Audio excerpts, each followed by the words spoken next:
pensar o futuro dele, né? Bom, o professor pede para a gente ter um olhar sobre o futuro, né? Eu vou conversar com você, professor. Não sou eu, tem muito analista melhores que eu que não conseguem chegar segunda-feira. O que vai acontecer? Né? Então nós estamos num ambiente realmente de um espesso nevoeiro pela frente, né? Que é muito difícil fazer qualquer...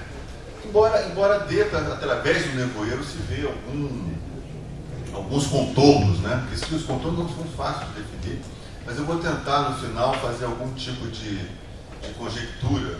E eu posso adiantar para vocês que eu tenho uma visão otimista do setor petróleo de médio e longo prazo. E eu acho que a maioria de aqui tem, né, que os fundamentos desse setor estão preservados, são intactos, né, o volume de reserva, a capacidade tecnológica, enfim, são coisas que estão presentes e não foram afetadas pela tempestade, como o professor falou. Eu queria até antes chegar um pouquinho, eu fazer isso, mas eu permitir. Eu acho que para a gente chegar no futuro tem que fazer uma breve passada pelo presente. Agora eu não vou falar de tempestade, não, professor. Vou falar de céu de brigadeiro. Eu estava refletindo vindo para cá, eu preparando para essa palestra, eu me lembro que há poucos anos atrás, o dilema da indústria, não era não o dilema, era o trilema, né? A gente tinha que promover, a indústria tinha o desafio triplo de oferecer segurança energética, que significa produção farta, capaz de abastecer o planeta, né? Universal quer dizer barata, acessível, né? Para todos, e sustentável, significando baixo CO2. Aquilo me dava uma certa angústia, certa época, porque eu achava impossível aquele negócio, porque a demanda era tão grande, né? A China aumentando a capacidade, aquele ciclo das commodities, né? Pô, se a gente conseguir, né, oferecer essa energia, e que vai ser um desafio extraordinário, a gente vai precisar de todas, né? Vai precisar de petróleo, vai precisar de gás, vai precisar de renovável, vai precisar de tudo. Então, certamente, se a gente conseguir, não vai ser barato, né? Porque nós vamos ter que ter todas funcionando e tal. E se a gente conseguir, não vai ser barato e muito menos sustentável, porque o carvão tem que ser usado. Então parecia assim, um dilema assim, invencível, que dava certa angústia. E hoje eu vejo o contrário, né? Se você olhar pela visão do consumidor de energia, né? Hoje temos abundância de energia no planeta, né? O setor petróleo bombando, né? Nos Estados Unidos já chegou de 7 para 13 milhões de barris em pouco tempo, pelo não convencional, abrindo México, e a demanda caindo. Então nós temos uma abundância de energia, e não só no setor petróleo, temos os renováveis também, né? Quando conversando com a professora Clarissa, né, que fez um excelente artigo na última Brasil Energia, que eu recomendo que leia, sobre a pujança, a competitividade, né, da eólica, da solar, chegando muito forte também. Então, uma abundância de energia, e essa abundância de energia, evidentemente, causa aquilo que o professor falou, o colapso de preços, né? Nossos preços caírem. Há um texto que é muito bom para quem está comprando, para quem está consumindo e para quem produz, é um desafio extraordinário. E até a sustentabilidade, né?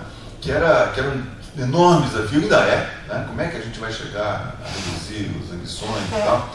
E agora o gás, particularmente do não convencional, se discutiu essa possibilidade.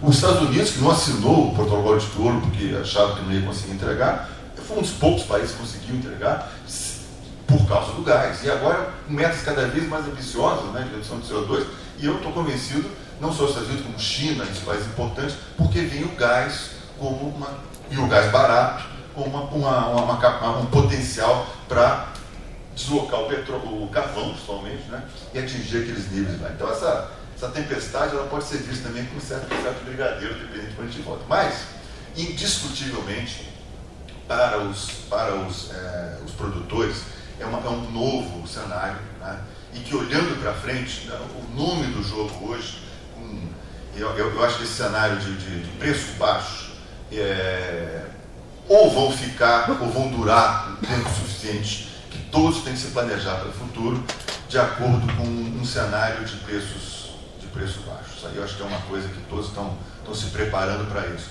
Mudou a lógica do preço, né? O fato da Arábia Saudita, o OPEP, ter abrido mão do papel de swing produce e transferido isso para os Estados Unidos, para o não convencional.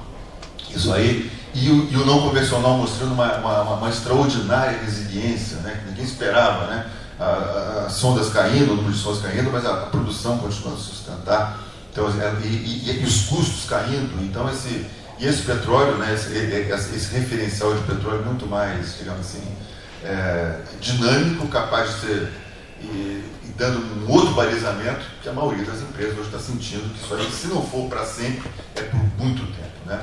Então, qual é o nome do jogo do futuro da indústria do petróleo? São basicamente gestão de custos, disciplina de capital e inovação. Esses são o que vai, os sobreviventes, né, a essa tempestade, que para nós é uma tempestade, vão ter que ter isso muito forte nas suas estratégias empresariais, né?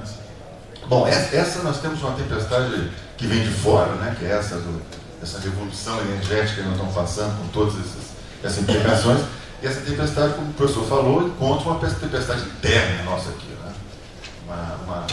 Uma tempestade tripla, né? Uma crise política, uma crise econômica, uma crise moral, né? Que o Brasil vive, está se debatendo, né? Para superar, e daí a dificuldade, né, de a gente enxergar assim um pouco mais à frente, né? E no meio dessa crise, ou talvez no epicentro dessa crise, a nossa maior empresa, né? A empresa que é a empresa que é o motor, né, da indústria petróleo brasileira, a nossa Petrobras, né, também agora um novo conselho, né, com pessoas como o professor Sergem, uma nova administração, um plano de negócio que faz todo sentido, né, mas que é um plano de negócio que faz todo sentido, mas é um plano corajoso, né, que mostra com muita transparência, né, que é o desafio, né, que a empresa tem pela frente para botar as suas finanças em dia. Então, aquele modelo que implicava uma centralização grande na Petrobras, claramente chegou ao limite, né? O limite está posto, né, nesse plano da Petrobras, e já é um limite, digamos assim, desafiador, né? Um limite que tem um desafio de execução bastante grande, talvez o professor Sergem comente um pouco mais, mas que é um plano que todos na nossa indústria temos que olhar pela dimensão, pela importância da Petrobras, né? No passado dizia-se que se a Petrobras espirrava, né, a indústria toda tinha uma pneumonia, né?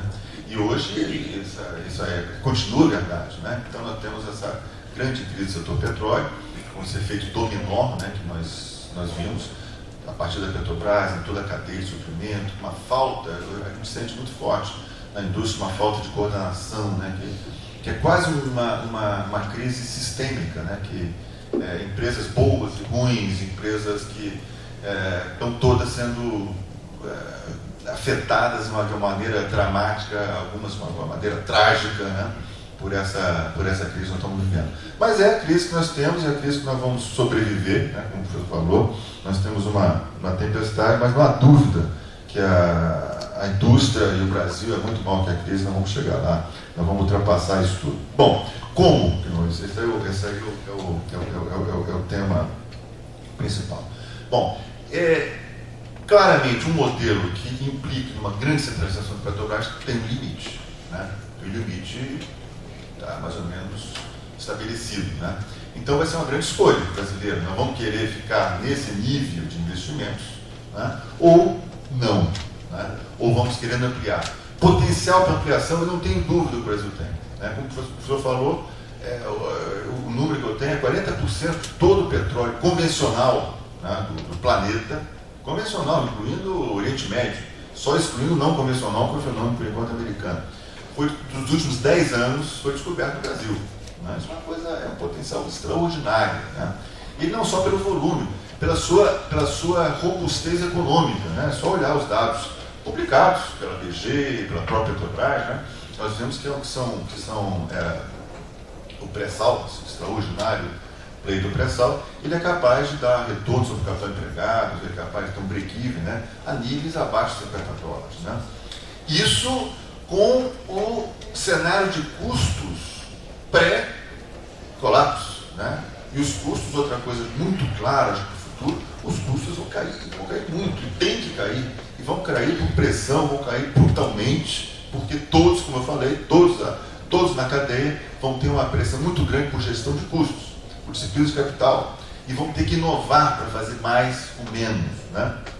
Então esse cenário de de redução de custo ele é muito grande. E é um cenário também que, uma escolha que eu acho que, embora ela encontre assim, algumas barreiras, digamos assim, mais que ideológicas, quase passionais, né, em relação, por exemplo, ao operador único, eu digo relações, digamos, políticas a isso, em relação à política do local, né, que são pilares, digamos assim,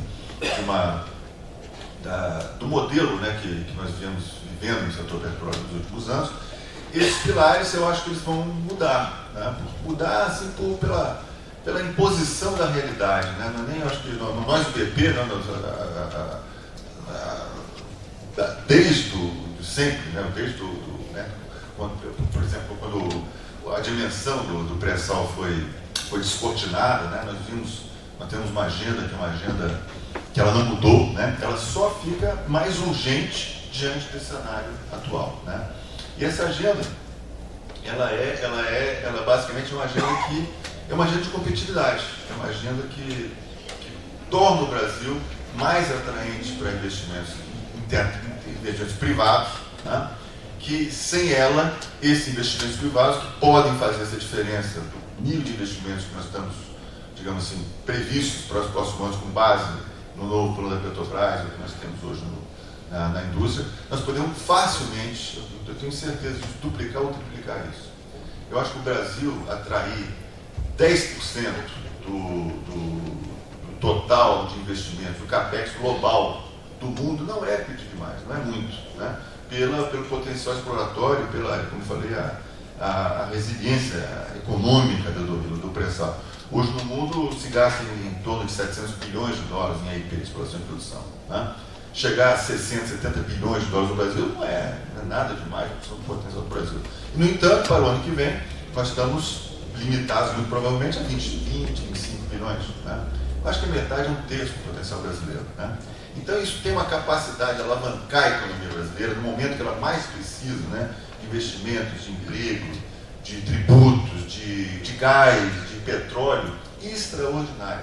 Vamos fazer essa conta de 20, 25 para 55, digamos. Estamos falando de 30 bilhões de dólares a mais de investimentos, ou seja, 100 bilhões de reais de investimento por ano a mais, que o Brasil facilmente, com poucas modificações, poderíamos atrair. Né? 100 bilhões de reais é da ordem. Nós vimos um plano de infraestrutura, né, recém-lançado pelo governo, todo o plano, eu não me lembro bem o número, acho que chega a 200 bilhões de reais. Ou seja, por ano, metade desse plano, só na hora de gás, a gente poderia atrair sem muita dificuldade. O que nós estamos falando de modificações? Não precisa muito da Constituição, não precisa de subsídios do BNDES. São coisas simples, né? São coisas como, evidentemente, a multiplicidade de operadores. É muito pouco atraente para uma grande empresa de petróleo ir para um país ou para uma província onde não possa ser operador. Isso aí é uma coisa que nós falamos desde o início. Tudo bem, o modelo de partilha não é, digamos, um modelo que a gente acha uma boa ideia, mas não é um obstáculo. A indústria trabalha com isso em todo lugar. Mas a limitação, a não operação é. Né? E na situação atual da Petrobras, ainda mais, né? Porque a Petrobras hoje ela tem um portfólio de classe mundial, né? E ela tem uma limitação orçamentária que ela vai precisar de um certo tempo, né, para digerir todo esse portfólio. Então, a diversidade de operação é fundamental. A área de conteúdo local, né? Hoje nós temos a gestão de custos, né? Ela é fundamental. Não faz sentido, não fazia sentido, nem quando o petróleo estava a 100 dólares, você pagar mais 10 ou 20% a mais por nada. Não faz sentido isso. A não ser como um investimento. A não ser que aquele investimento que você faça seja um investimento que resulte num fornecedor local, né, que vai ser competitivo e vai ser muito mais atraente para a indústria. Agora, como custo fixo, como numa indústria que não tem potencial de ser competitiva, isso não faz sentido. Né? Então, são essas modificações que nós vemos pregando, né, e que eu acho que elas vão se impor. Elas vão se impor porque elas são porque a razão em algum tempo se impõe. Né? Tanto a multiplicidade de operadores, como uma política de conteúdo local focada, simplificada, naquilo onde o Brasil tem maiores vantagens comparativas, movidas a incentivos e não a multas. Isso eu acho que vai que vai acontecer. Não acredito que vai ser rápido, né? Isso aí não vai ser uma solução mágica, mas gradualmente nós vamos chegar lá. Então, esse futuro, professor, só para encerrar, que eu já falei mais do que... eu vejo um futuro a médio prazo, não de curto prazo. Acho que nós temos uma certa inércia, né? Nós demoramos um pouco. Eu acho que o sinal que nós tivemos aí agora com a 13ª, o digital da 13ª, foi um sinal que nós não evoluímos, nós esperamos, né? Era uma grande janela, era um grande sinal para a indústria de que haveria uma evolução regulatória, né? Nessa área, principalmente área de conteúdo local. Não houve, né? Então isso nos dá uma indicação de que as coisas vão, eu tenho certeza que vão acontecer de uma forma mais lenta do que nós, a indústria, gostaríamos. Eu acho que uma forma mais lenta do que o Brasil precisa, mas eventualmente chegaremos lá. Então, esse futuro que eu vejo, eu acho que é um futuro brilhante, pelo potencial exploratório brasileiro. Ele é brilhante pela capacidade tecnológica instalada, a capacidade de execução que existe no país. Agora, eu acho que é um cenário onde haverá uma maior diversidade de players, de operadores. Vemos, por exemplo, a Shell, né, comprando a BG, vai formar uma empresa de 500 mil barris por dia, né? Isso dá uma saúde ao ambiente de investimento em qualquer lugar do mundo. Você tem empresas grandes, médias, pequenas, offshore, onshore. Isso eu acho que nós vamos sair dessa tempestade, dessa crise, com um ambiente mais diversificado. Os custos vão baixar ainda mais. Então o pré-sal, que já é econômico, que já é resiliente no atual nível de preço, eu acho que ele vai ser ainda mais. A tecnologia vai avançar, nós vamos ter novos caminhos. Basicamente o pré-sal ele é viável para a tecnologia de campos. Muito pouca coisa precisou ser introduzida para tornar o pré-sal atraente. Mas então tem um potencial enorme de ganhos de custo, de eficiência, de segurança com a evolução tecnológica, né?